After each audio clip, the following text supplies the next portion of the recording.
দীর্ঘদিন যাবৎ স্থায়ী জলাবদ্ধতার দুর্ভোগে আছে মাসদাইরবাসী।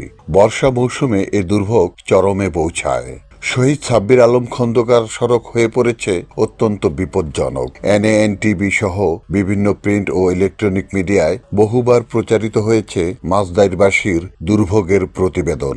অবশেষে নারায়ণগঞ্জ সিটি কর্পোরেশন মাসদাইর বাজার এলাকায় ড্রেন সংস্কারের কাজ শুরু করলেও তা চলছে অত্যন্ত ধীর গতিতে। ফলে মাসদাইর বাজার এলাকার দোকানপাট বন্ধ থাকায় ব্যবসায়ীরা ক্ষতির সম্মুখীন হচ্ছেন, এমনটাই জানালেন স্থানীয় ব্যবসায়ীগণ।